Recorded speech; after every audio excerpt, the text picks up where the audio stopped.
El Ministerio de Educación presenta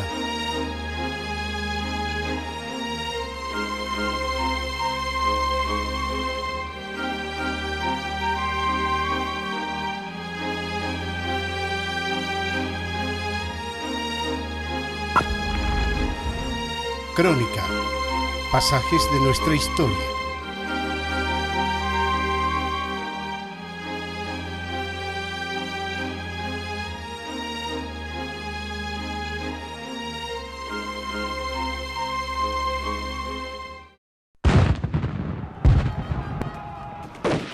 El siglo XIX boliviano culminó en un enfrentamiento entre bolivianos. En diciembre de 1898, en Sucre, la capital de la República, estalló el Congreso en una discusión que terminaría en lo que se ha conocido históricamente como la Guerra Federal.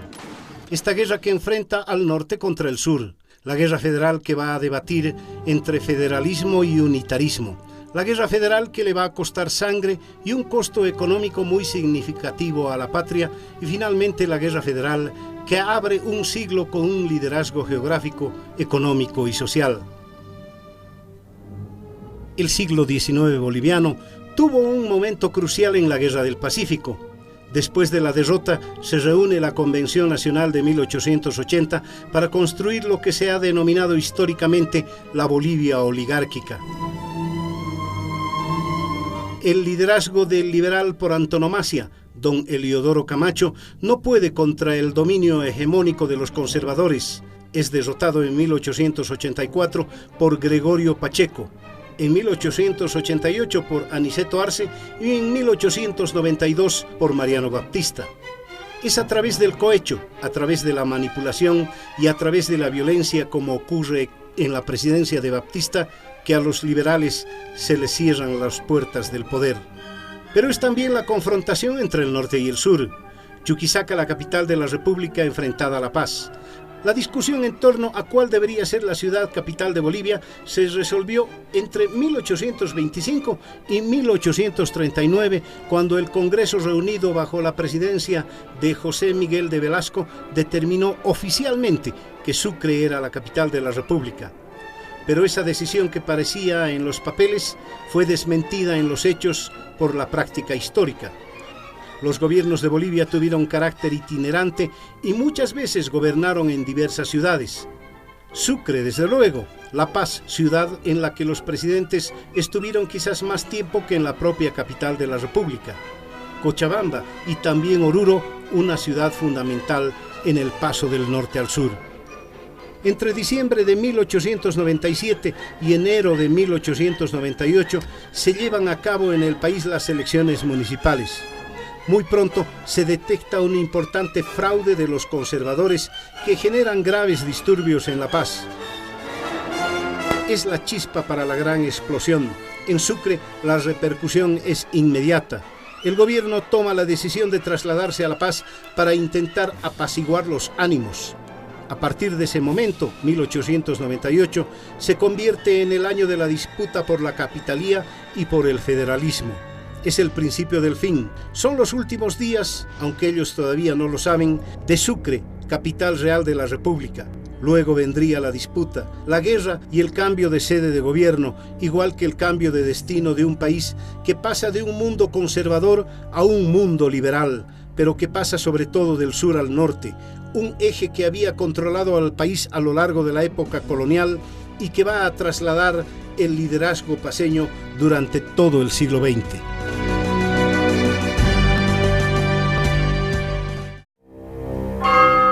Era la hora cero de la guerra civil, la confrontación inevitable entre norte y sur en junio de 1898. Santa Cruz y Tarija logran cesiones de Chuquisaca en el conflicto de límites por las regiones de Cuevo e Ibo. A cambio de esas regiones comprometen sus votos a favor de una ley que obligue al gobierno a quedarse en Sucre de manera permanente. El 29 de octubre entra en la batalla decisiva a nivel congresal el diputado cruceño Nicolás Ortiz. Interpela al ministro Pinilla por la intención del gobierno de trasladarse a La Paz, y el 31 de octubre un grupo de diputados presenta a la Cámara un proyecto de ley de erradicatoria. El presidente Fernández Alonso promulga la ley de erradicatoria a pesar de haberse comprometido a vetarla, y mientras la clase alta chuquisaqueña está aplaudiendo esa decisión, se vuelve a cocinar en la marmita boliviana una palabra: federalismo.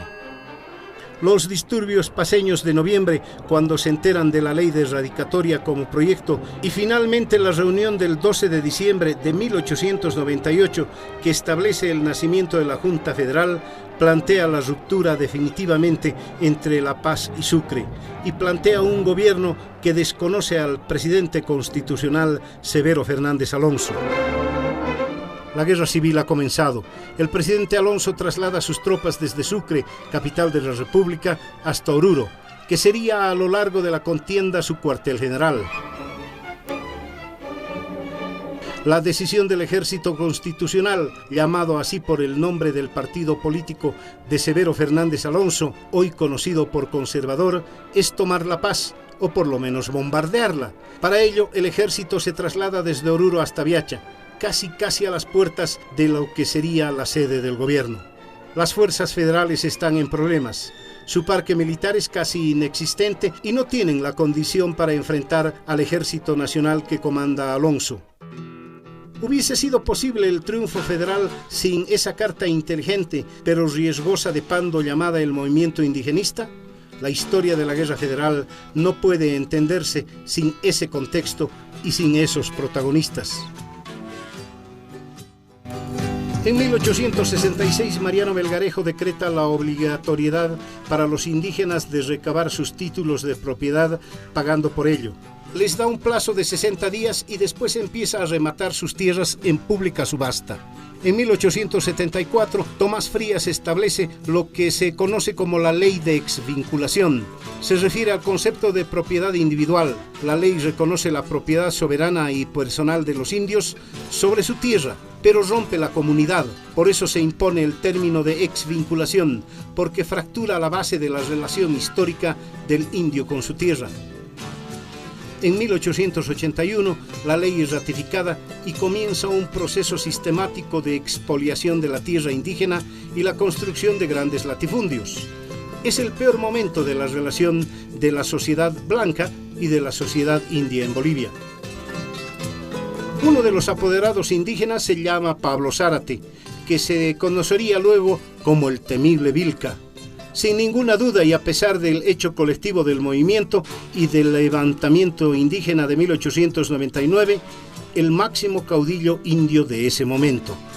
En 1896 se comprueba la relación estrecha entre Pablo Zárate y el coronel José Manuel Pando. Desde Taraco, Zárate le escribe una carta a Pando. El apoderado rural le pide al coronel de la ciudad información del Congreso y del sistema legal para que sus apoderados sepan cuál es la situación de los trámites de reivindicación de tierras. En 1899, la evidente relación de Zárate y Pando va a concretarse en una alianza fundamental. Ambos están utilizando mutuamente. Pando quiere a la indiada, como la llama la prensa liberal de la época, para servir de carne de cañón y hacer fuerza fundamental frente a los constitucionalistas. Zárate quiere la legitimidad que le da esa alianza para organizar junto a otros caciques indígenas un levantamiento general que tiene mucho más que simplemente llevar a Pando al poder. ¡Fuego! Finalmente, las fuerzas en conflicto rompen fuego. La primera confrontación se da en las proximidades del Alto de La Paz. Es una pequeña escaramuza, pero es la primera escalada militar del conflicto. El escenario de la confrontación militar entre constitucionalistas y federales se da en la línea que hoy es la carretera entre La Paz y Oruro. Los puntos más importantes son Ayoayo, Sicacica, Panduro, Oruro y en el actual camino entre Oruro y Cochabamba, Paria y el llamado crucero de Copacabana. El 24 de enero de 1899 se produce el primer combate importante llamado del primer crucero en Cosmini, cerca de Ayoayo. Los regimientos federales Avaroa y Vanguardia, con alrededor de 250 efectivos, avistan a las 11 de la mañana al enemigo. Se trata de un convoy que está llevando pertrechos desde Oruro hacia Viacha, donde está Fernández Alonso. Pando está al mando de los federales. Los constitucionalistas se ven sorprendidos y apenas tienen tiempo de organizarse. Las instrucciones de Pando son claras. Deben concentrarse sobre los furgones para evitar a los jóvenes combatientes del sur bajas inútiles.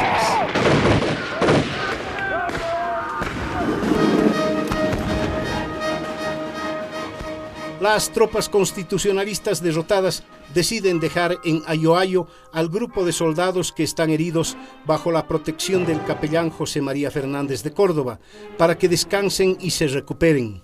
Sería una decisión trágica. Una impresionante multitud de indígenas se había congregado alrededor del combate del crucero y se lanzó en persecución de la tropa dispersa. Una gran parte llega a Ayoayo, la sitia y en horas de la tarde entra en el pueblo enardecida. El grupo de heridos y el capellán se refugian en el templo creyendo que es un lugar seguro, pero es una decisión absolutamente inútil.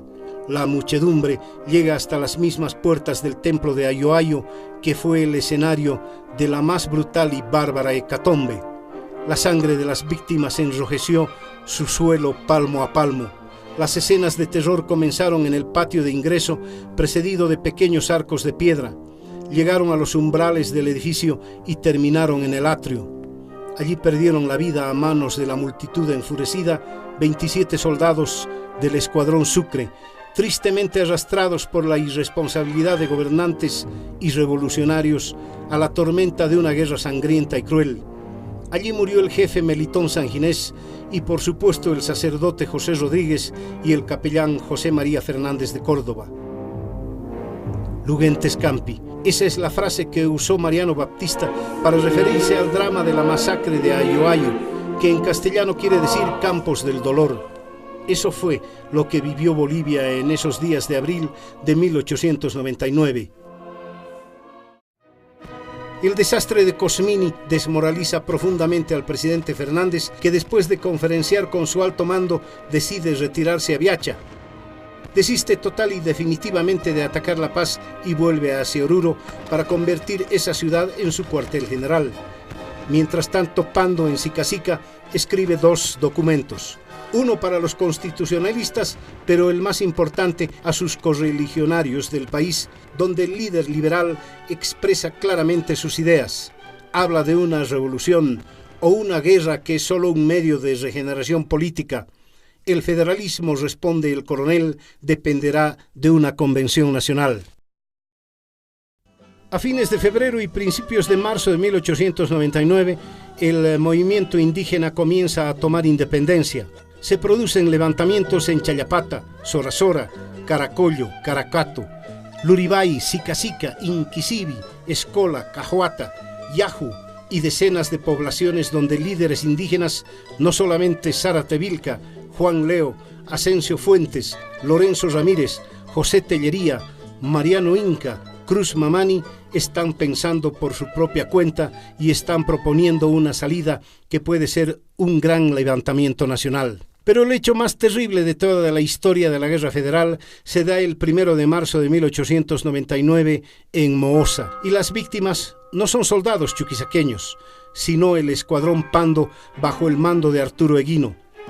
Al salir de Moosa, después de haber cometido algunos abusos, el escuadrón Pando bajo el mando de Arturo Eguino es rodeado por los indios de varias comunidades que están liderizados por Lorenzo Ramírez. Tras el hostigamiento, este parlamenta con Eguino y de manera insólita convence al jefe del escuadrón para que le entregue sus armas en prueba de buena voluntad. Desarmados ingenuamente, vuelven a Moosa. Son rodeados y custodiados. Se refugian igual que lo hicieron antes en el templo. Los soldados entonces son cruelmente asesinados por los indios, que matan en una sola noche a más de 130 efectivos de ese regimiento. Parecerá que la violencia indígena es irracional y no tiene límites, pero es la respuesta a una terrible historia de explotación que había comenzado antes de la República y que en la República había tenido ejemplos simplemente dramáticos. Pero el día decisivo sería el 10 de abril de 1899, en las proximidades de Paria, donde hacen cruz el camino de Oruro a Lequepalca, con el camino de Paria a Caracollo.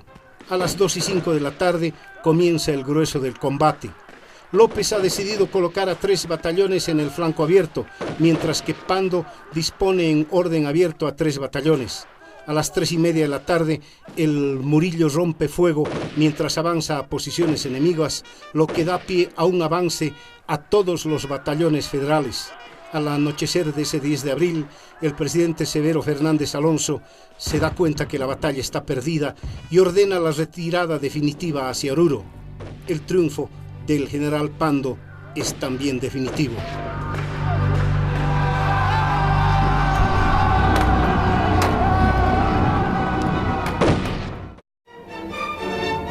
El 12 de abril de 1899, el coronel José Manuel Pando entra triunfante a Oruro y a su lado está el caudillo Pablo Zárate Vilca con sus huestes que invaden la ciudad del Pagador.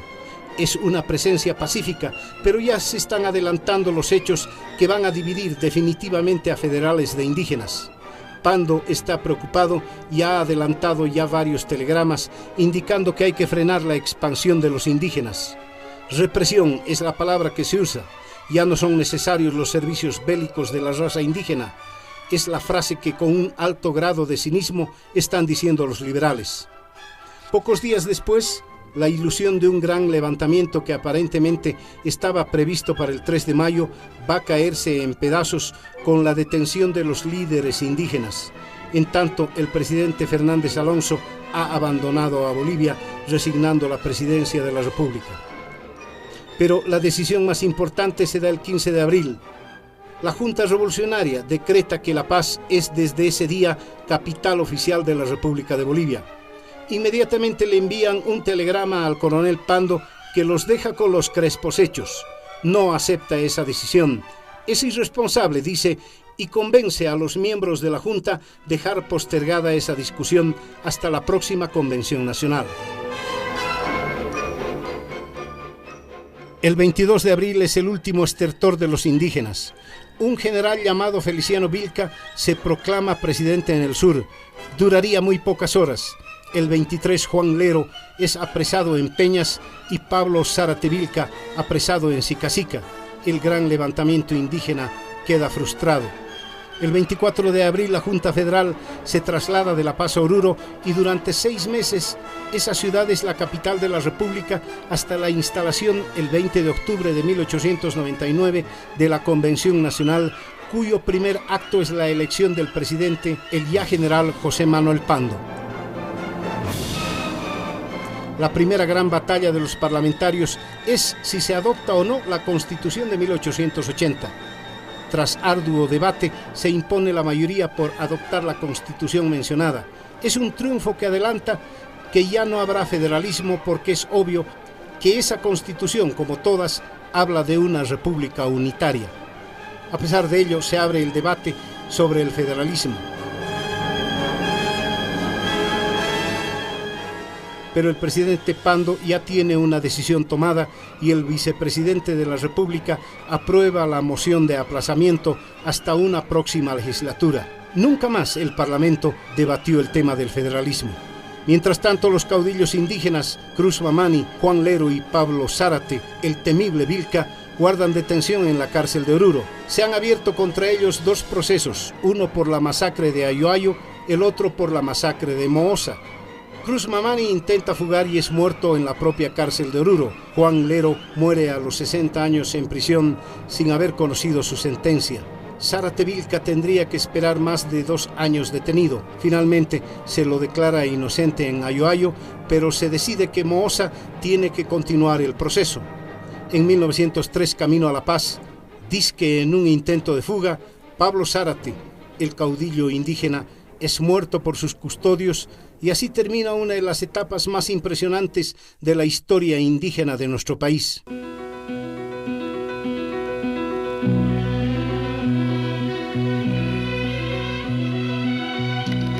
Entre tanto, la figura cimera de la Guerra Federal, José Manuel Pando, va a gobernar durante 4 años Bolivia. Le tocará enfrentar la Guerra del Acre en 1903 y enfrentarla valientemente al frente de sus tropas a pesar de la derrota.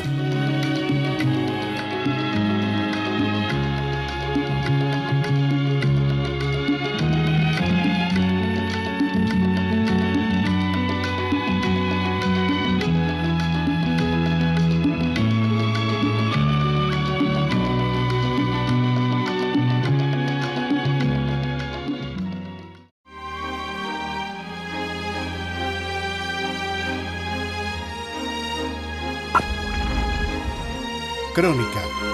Pasajes de nuestra historia.